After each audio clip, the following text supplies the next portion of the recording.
In the last month, we saw something extremely unprecedented. We saw that Hamas attacked Israel, but that was not the unprecedented thing, that is the norm. But we saw that Hezbollah supported it and in tandem started attacking Israel from the north. Iran was the country which supported Hamas. We know that Hamas is the Palestinian terrorist organization, but which is Sunni in character.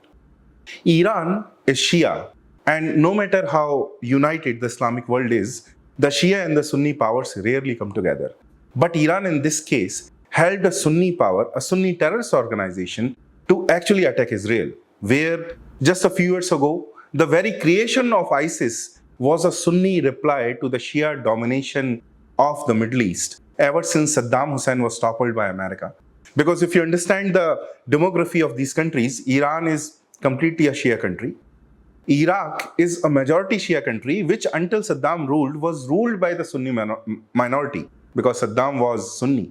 Then you go to Syria, which is a Sunni majority country, but ruled by a Shia ruler, which is Assad. And then you come to Lebanon, which is also dominated by Shia groups. So once Saddam Hussein fell, and Iraq was also made into a Shia majority country, Iran had a continuous run from its capital Tehran to the Mediterranean, and it could actually trouble Israel. That is why ISIS was created as a counter by the Sunni countries to trouble Iran, or at least limit its power. But suddenly now we see that something has changed, and Iran is supporting Sunni organization. Shia and Sunni communities are coming together, organizations are coming together, terrorist organizations are coming together just so that Israel could be controlled. This is something extremely different and strange. And the reason is Prince Salman. It is not the only reason, but since Prince Salman came to power, he has been bringing in some fundamental changes in Saudi Arabian society. It's not just women driving cars or restrictions on veils in public. It is more fundamental. He is dissociating Saudi institutions from some fundamental orthodox institutions of Islam, and thus bringing in real moderation in the real sense.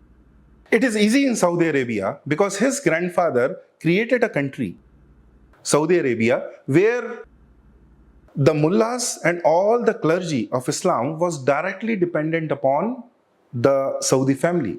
At that time, they were the ones promoting the extremist faction of Islam, extremist version of Islam all over the world. So that was very good. But now, it is a weak link in the sense that if you centralize power too much, even if one ruler comes who has a different agenda, he can completely change the direction of the country. So that is the danger that the Islamic countries see.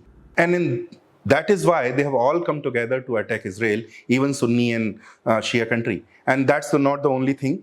You can see that there are terrorist attacks in India to deter India from helping Israel in any way. There are terrorist attacks in Europe. And at the same time, Lebanon is being more and more Islamized as the Christian minority becomes even less of a minority, and more of a minority, less in number. And then a historical country, half of that historical country was completely destroyed, which is Armenia. One splinter of Armenia, Eastern Armenia, the province of Artsakh, was an exclave inside the Azerbaijani country, the country of Azerbaijan. And through these past 30 years, it was controlled by Armenian forces from the Armenian capital of Yerevan. Suddenly, the status quo changed. Azerbaijan, Muslim Azerbaijan, did an ethnic cleansing, complete ethnic cleansing of Artsakh, Nagorno-Karabakh, threw away every last Armenian Christian and sent them back to Armenia. So almost half of an ancient Christian nation died in this conflict. So these things are not isolated.